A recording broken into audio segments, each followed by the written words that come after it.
मैंने जैसे तैसे करके शानजे को अपनी चिकनी चुपड़ी बातों से नाम नेहाद मोहब्बत के शीशे में उतार लिया था। गो के बहुत सारी तसल्लियों, वादों और कस्मों के बाद उसने मेरी मोहब्बत का यकीन कर लिया था।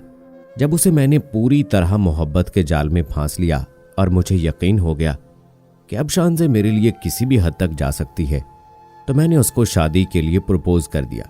मुझे यकीन था वो मेरी प्रपोजल कभी रिजेक्ट नहीं करेगी। ऐसा ही हुआ। उसने मेरे मुतल्लिक घर बात करने का वादा करते हुए मेरा प्रपोजल कबूल कर लिया और मुनासिब मौके का इंतजार करने लगी। मुनासिब मौका आने तक मैं शानजे के ज़हन और दिल में अपनी मोहब्बत का रंग भरता रहा, यहां तक कि वो मेरी खातिर इनकार की सूरत में अपने घर वालों की मर्जी के खिलाफ जाकर कोर्ट मैरिज करने पर राजी हो गई। जब मुनासिब मौका आया और उसने मेरे मुतल्लिक हर बात की, तो उसके वालिदैन ने सख्ती से मना कर दिया और यूं मेरे कहने पर घर से फरार होकर मुझसे शादी कर ली। मगर मुझसे शादी के बाद शानजे के सर से मोहब्बत का भूत जल्द उतर गया जब उसको मेरे वालिदैन ने कबूल करने से इनकार कर दिया।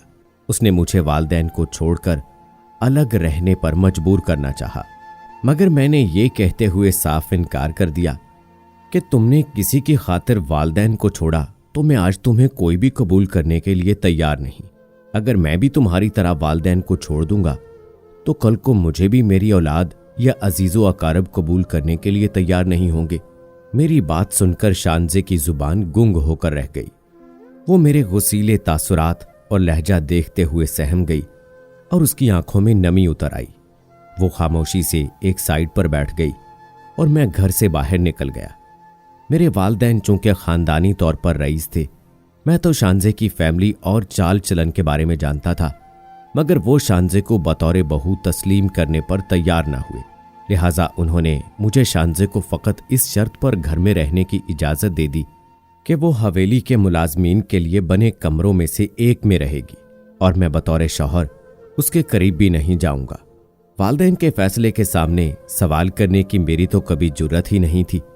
अलबत्ता मरती क्या न करती, शानजे ने भी और कोई ऑप्शन ना होने की वजह से मेरे वालिदैन का फैसला कबूल कर लिया और यूं निकाह के बाद तकरीबन 3 माह तक शानजे और मैं बतौर मियाँ बीवी एक दूसरे के करीब ना हुए थे। हाँ, अलबत्ता शानजे बाकी मुलाजमीन की तरह बतौर मुलाजमा घर के काम काज निपटाती। मैं शानजे के साथ शिफ्ट हो गया, मगर उसकी मोहब्बत मर चुकी। अब बस वो मजबूरी में इस रिश्ते को निभा रही थी। उसके लिए मेरा होना ना होना बराबर था। वक्त गुजरता रहा, शानजे उम्मीद से हो गई। जब उम्मीद से हुई तो मेरे वालिदैन का रवैया उसके साथ थोड़ा नरम हो गया, मगर जब उसके पेट में मौजूद बच्चा 5 माह का हो गया और मेडिकल करवाने पर पता चला कि आने वाला बच्चा बेटा नहीं बल्कि बेटी है, तो मेरे वालिदैन ने हवेली को सर पर उठा लिया और शानजे एक बार फिर मेरे और मेरे वालिदैन के ज़ेरे अताब आ गई। मेरे वालिदैन ने जिद करनी शुरू कर दी कि इसको तलाक देकर हवेली से निकालो या फिर किसी भी तरह इसके पेट में मौजूद बच्चा इस दुनिया पर नहीं आना चाहिए। मैंने हिम्मत करके वालिदैन को समझाना चाहा, मगर उन्होंने मुझे भी शानजे के साथ हवेली से निकल जाने का हुक्म सुना दिया। तो मजबूरन मैंने शानजे से बात की। पहले पहले तो वो बच्चा ज़ाय करने पर ना मानी, मगर जब मैंने तलाक देने और साथ ही हवेली से निकाले जाने और हवेली से निकलने के बाद के हालात से डराया, थोड़ा दबाव डाला, तो वो मान गई।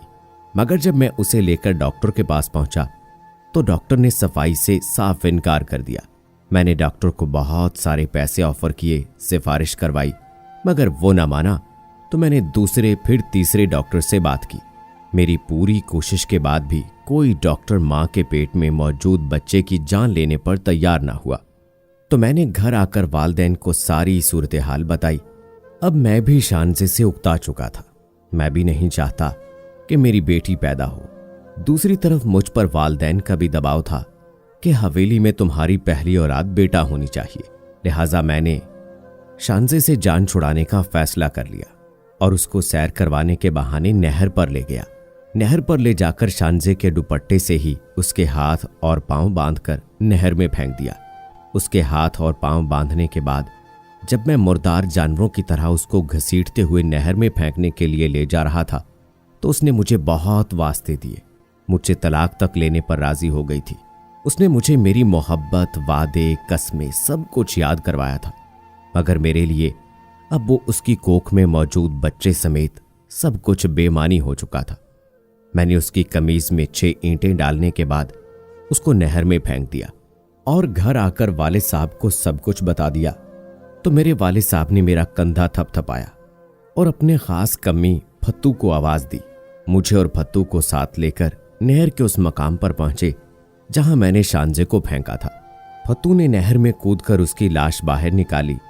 उसकी कमीज से ईंटें निकालने के बाद उसकी लाश को दोबारा नहर में फेंक दिया और मेरे वालिद साहब ने पुलिस को इत्तला करवा दी कि मेरा बेटा और बहू नहर पर घूमने आए थे। बहू अंधेरे की वजह से फिसल कर नहर में गिर गई है। काफी देर तलाश की मगर नहीं मिल रही। पुलिस के पहुंचने और गोताखोरों का इंतजार करने तक शांजे की लाश बहुत आगे जा चुकी थी। जब काफी देर बाद भी गोताखोर शांजे की लाश ना तलाश कर सके तो पुलिस ने नहर के किनारे पर आने वाले तमाम गांवों में ऐलानात करवा दिया और सुबह तक उसकी लाश मिल गई। पुलिस वालों को पैसे देकर उनका मुंह बंद कर दिया और शांजे को उसकी मोहब्बत समेत दफन कर दिया गया। शांजे की मौत के 15 दिन बाद मैंने शादी कर ली, मगर मैं दोबारा कभी बाप नहीं बन सका। एक के बाद एक बीवी बदली, मगर औलाद जैसी नेमत से महरूम रहा। मैंने मन्नतें तक मानी। अब तो मेरे वालदैन भी राजी थे कि बेटा नहीं तो बेटी ही हो जाए। मेरे वालदैन मेरी औलाद होने का इंतजार करते करते कब्र में जा सोए, मगर वालदैन की मौत के बाद भी लाखों दुआओं, दवाओं और इलाज मुआलजा, देसी टोटके आजमाने के बाद भी मैं औलाद जैसी नेमत से महरूम हूं।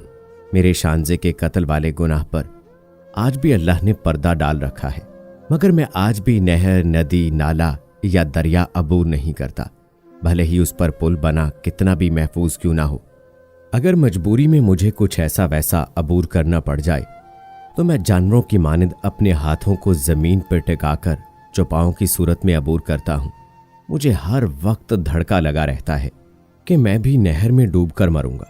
मैं कई बार ख्वाब में खुद को नहर में डूबते हुए देखता हूं तो सोते हुए ही बचाओ बचाओ की आवाजें लगाना और शोर मचाना शुरू कर देता हूं। मेरे इस अमल की वजह से मेरी बीवियों की नींद खराब होती है, लिहाजा मेरी बीवियां हवेली में सोती हैं और मेरा बिस्तर मुलाजमीन के क्वार्टर्स में शांजे वाले कमरे में लगा दिया गया। मेरी जिंदगी मौत से बदतर है। मुझे गांव के छोटे बच्चे भी छेड़ते हुए कहते हैं, जितने मर्जी दम दरूद करवा लो चौधरी साहब, तुसी औतरा ही मरना है। मैं मौत मांगता हूं मगर मुझे मौत नहीं आती। सच कहते हैं ये दुनिया मकाफाते अमल है, जैसा करोगे वैसा भरोगे। अगर किसी की बेटी के साथ ऐसा करोगे तो अपने साथ इससे भी बुरा हो सकता है। खुदारा घर से भागकर शादी करके अपने वालदैन और अपनी इज्जतों को यूं नीलाम ना करें, वरना अंजाम ऐसा ही होता है। अगर कोई पसंद है तो वालदैन से कहकर शादी कर लें इस्लामी तरीके से, वरना माँ बाप की खुशी में खुश रहें, इसी में कामयाबी है। क्या ख्याल है दोस्तों, सही कहा ना मैंने? अपनी राय का इजहार कमेंट बॉक्स में जरूर कीजिएगा। अपने दोस्त राव कमर रिजवान को अगली वीडियो तक इजाजत दें। अल्लाह हाफिज।